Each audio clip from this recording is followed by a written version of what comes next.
Queridos amigos, estamos iniciando con Yarañe en Antiguo Testamento. Estamos nosotros estudiando el libro de Samuel, segundo libro de Samuel, capítulo 15, versículo 32 en el día de hoy. Cuando David llegó a la cumbre del monte, donde se adoraba a Dios, ahí vino a su encuentro Husai, arquita, con la túnica rasgada y polvo sobre la cabeza. Queridos amigos, miremos un poco este versículo dentro de su contexto narrativo, el contexto bíblico. Sitúa a David en un punto alto del relato, tanto del sentido geográfico como también en un sentido teológico. ¿Y por qué? Porque la cumbre del monte como lugar de encuentro con Dios es esencial. Está ahí en el punto álgido. Monte, encuentro con Dios. Y es el lugar también de las decisiones, el lugar de donde uno toma una determinación, decisiones decisivas. Ahora, el texto hebreo utiliza para eso la palabra rosh, cabeza, cumbre, indicando el punto más elevado. Aparece también la palabra hishtahava. Hishtahava quiere decir adorar, postrarse. Hishtahava expresa el acto de reconocimiento de Dios. Reconocimiento de Dios. Hishtahava, allí en el monte de los olivos. Y finalmente aparece la palabra kara, es decir, rasgar la vestidura en referencia a la túnica como signo de duelo. Ahora, la cumbre del monte significa no solo un lugar físico, sino que un espacio teofánico donde se busca la voluntad divina. Entonces la Yivate antes, sino que teológicamente quiere decir aquí es donde habita Dios. David sube en medio del sufrimiento y en ese punto límite ocurre el encuentro con Husai. Está en un momento de dolor, en un momento de angustia, en un momento, imagínense, ahora vienen y le cuenta que Ahitofel, que era su consejero number one, ahora también está con Absalón, su propio consejero. Entonces un momento de sufrimiento. Y ahí se encuentra con Husai. El gesto de rasgar la túnica y poner polvo en la cabeza expresa solidaridad con la crisis del rey. Es decir, Husai viene aquí y expresa su solidaridad con el rey David. Pero también duelo por la situación del reino. Situación del reino, es decir, estamos en una situación muy difícil. De esta corrupción. Y entonces el verbo Hishtahava indica que ese lugar está asociado al culto. El Hishtahava, lugar alto, monte de los olivos, lugar de culto. Este es el lugar donde vamos a adorar al Señor, Hishtahava. Tiene una dimensión sagrada. Y la dimensión sagrada es muy importante en este caso al ser reforzada esta dimensión. Este versículo muestra cómo en la cima del sufrimiento se entrelazan la adoración, la crisis y la intervención providencial. ¿Se dan cuenta, queridos amigos? Aquí entra todo. Y ya paitego con el Hishtahava, la cumbre, el Rosh, en la altura, en el monte de los olivos. Por una parte, es el lugar donde le encontramos a Dios. Por otra parte, estamos en el cumbre de nuestro dolor y nuestro sufrimiento. De allí cuando va a allá el jalá, ¿se acuerdan? El subir. Pero ahí también se entrelazan esa adoración, porque nos encontramos con Dios en el lugar de los dioses. Por otra parte es la intervención providencial de Dios, a pesar de que estamos en este momento de crisis. Por eso un contexto histórico nos hace entender que siempre las cumbres de los montes en Israel eran lugares asociados a los encuentros divinos. El Har, ese lugar, montaña, ese Har, en la punta de la montaña se revelaba Dios, se daba a conocer. Ahí era la presencia de Dios. Upear en yo que era la siempre, ya que en la punta del monte Moisés recibe las tablas de la ley. Jesús se sube a la montaña para dar las bienaventuranzas. Elías se sube a la montaña, ahí entonces se encuentra con Dios. En fin, todo lo que es el Har, la montaña, es el lugar de la presencia de Dios, encuentro divino. El término que se utiliza es el Har, monte. recurrente en la revelación bíblica y aparece también como afar. El afar quiere decir el polvo como signo de humillación y finalmente el Javer. Javer quiere decir el aliado, el compañero, referencia a Hushaí como amigo fiel de David. Hushaí entonces está aquí como amigo fiel, bueno, en este monte, en este Javer, que quiere decir el aliado, el que no lo deja. Ahora, el Hushaí, el arquita, era un consejero leal, enviado por Dios en medio de la conspiración de Absalón. Cuave por lo menos ya es ayupe, cuave por lo menos y fiel, cuave continuado con su rey.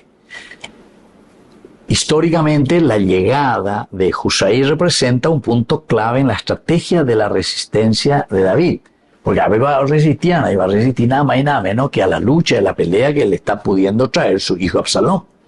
La presencia de Hushaí no es casual, sino providencial dentro del relato. El hecho de que aparezca en el momento exacto en la montaña indica que la historia política se cruza con la acción divina.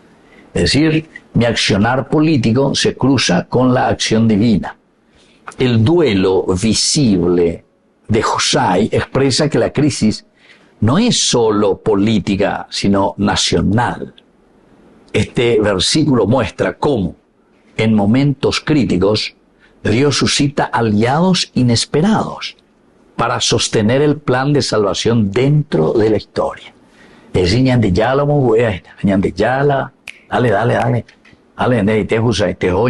yo te envío, es como decir eso. Dios que mueve la historia para que pueda dar esa manito de apoyo, en este caso, a David. Volvemos enseguida con más de Yarañe en Antiguo Testamento.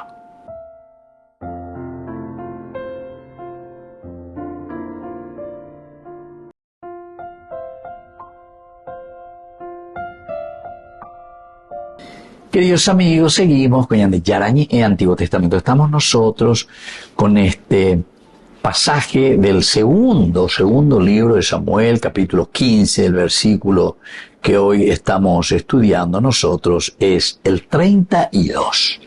Cuando David llegó a la cumbre del monte donde se adoraba a Dios, ahí vino a su encuentro Hushaí, arquita, con la túnica rasgada y polvo sobre la cabeza. Decíamos que él también se pone a disposición totalmente de David.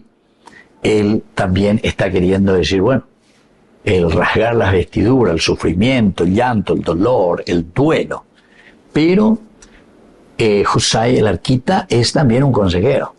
Y se le comunica, ¿verdad?, que Ahitofel, su consejero number one, sin embargo, se había pasado a las filas de Absalón. De un aspecto cultural antropológico podemos darnos cuenta que este versículo revela la importancia de los signos externos como expresión de estados también internos. Es decir, el término corazón indica el centro emocional. Aparece también el Evel, duelo, que se manifiesta en los gestos visibles, y finalmente el Nefesh, vida, alma, que participa del sufrimiento compartido. Rasgar entonces las vestiduras y colocar polvo sobre la cabeza eran expresiones públicas de dolor, de rechazo o crisis. Y entonces, crisis, dolor, rasgar las vestiduras, es como esa ira que me inunda. Bueno, mirando el aspecto antropológico, el texto muestra que el sufrimiento no se vive en silencio, sino que se expresa corporalmente y comunitariamente. A ver, la psicóloga, hay que expresar, hay que llorar, hay que gritar, el dolor, sacarlo. Eso te purifica interiormente, porque lo externo, entonces purifica y te muestra toda esa expresión interna del dolor. El sufrimiento no se vive entonces en silencio, no se vive en silencio, sino que hay que expresarlo, sacarlo. De un aspecto así comunitario, la llegada de Hushaí en ese estado indica identificación total con la situación de David. Es decir, no te abandono, mi rey, estoy contigo. el monte como lugar elevado simboliza también la elevación del conflicto y una dimensión del conflicto a esa dimensión espiritual. Así el versículo va revelando que el ser humano expresa su interioridad a través del cuerpo y que el sufrimiento compartido genera vínculos profundos de fidelidad. Qué lindo, queridos amigos, ¿verdad? Entonces aquí donde vamos encontrando todo lo que va revelando, porque aquí se revela que el ser humano expresa su interioridad, expresa lo que tiene por dentro, o el enojo, la ira, en fin, todo lo que le viene de adentro, pero lo expresa externamente. Volvemos enseguida con más de Yarañe e Antiguo Testamento.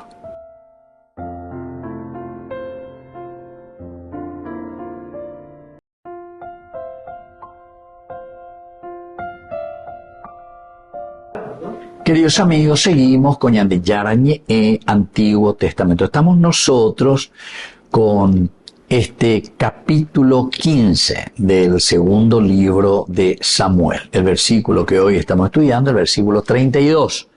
Cuando David llegó a la cumbre del monte donde se adoraba a Dios, ahí vino a su encuentro Husai, arquita, con la túnica rasgada y polvo sobre la cabeza. Queridos amigos, aquí es muy interesante porque tenemos algunas palabras claves, pero sobre todo aquí encontramos lo que nos hace entender el rasgada, la cabeza rasgada, el rosh, cara. Este cara significa rasgar, separar, romper, cortar, rasgar también las vestiduras, cara. Especialmente se decía para las vestiduras en señal de duelo o en señal de crisis, dolor. Este gesto es una expresión externa de una ruptura interna. Algo externo, pero de una ruptura interna profunda. No se trata solo de tristeza, sino de una reacción total del ser ante una situación límite. Me encuentro en una situación límite y ante esa situación lo expreso, ¿verdad? Externamente, algo que lo vivo internamente. En el contexto del versículo que estamos leyendo, Husai aparece con la túnica rasgada, lo que indica que comparte plenamente la crisis de David. Plenamente estoy compartiendo contigo, plenamente estoy en este dolor, y el Kará simboliza la ruptura del orden moral de la vida. Además, en la tradición bíblica, rasgar las vestiduras es un acto de reconocimiento de que algo ha sido quebrado en el mundo o en la relación con Dios. Algo se quebró en esa relación con Dios o con los demás. El verbo revela que el dolor auténtico no puede ocultarse, sino que se manifiesta al mismo tiempo.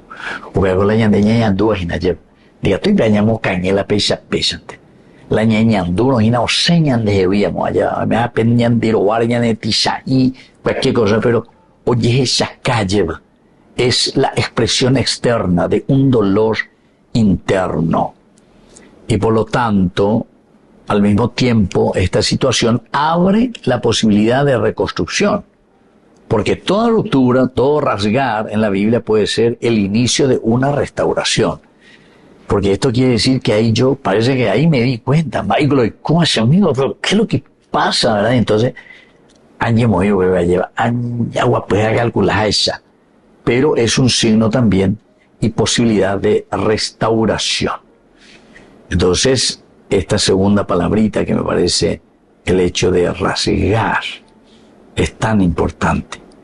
El hecho, entonces, de decir que se manifiesta al mismo tiempo ante la posibilidad de reconstrucción. A ver, ya reconstruir llega, ya pues llegar. Pero la de hoy en día, ¿verdad? Si nosotros nos salimos de esa situación, evidentemente que toda reconstrucción va a ser imposible. Va a ser imposible.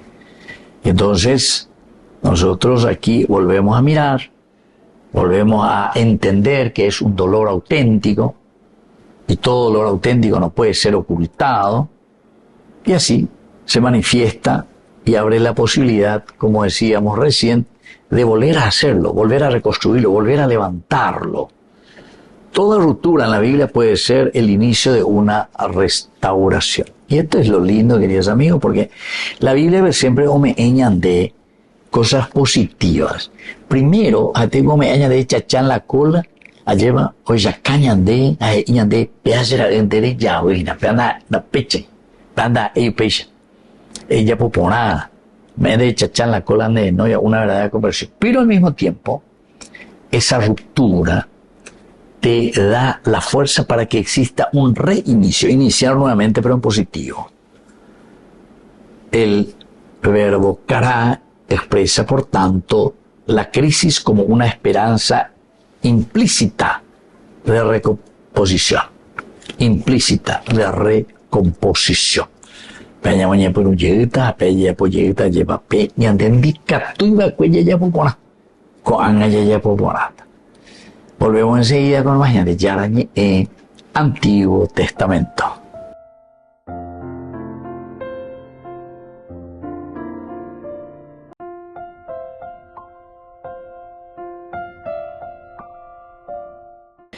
Queridos amigos, seguimos con Yarañe en Antiguo Testamento. Estamos nosotros con el segundo libro de Samuel, el capítulo 15, versículo 32. Cuando David llegó a la cumbre del monte, donde se adoraba a Dios, ahí vino a su encuentro Husai, arquita, con la túnica rasgada y polvo sobre la cabeza. Queridos amigos, ¿qué es lo que nos quiere enseñar este versículo 32? En primer lugar, que los momentos límite pueden convertirse en espacios de revelación. Momentos límites, porque en ese momento, dice, ¿verdad?, viene esa fuerza que le va a ayudar a David. Este es un consejero fiel en todo caso.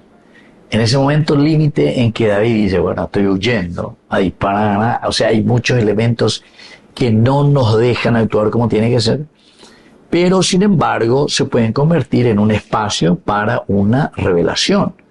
Y entonces viene una segunda posibilidad como enseñanza de este versículo, es que Dios suscita aliados en medio de la crisis. Diga tú entonces, y además cuando hablamos de comunidad, a la comunidad, entre comillas, ¿quién le salva? Vamos a decirlo así. ¿Quién le salva a una comunidad?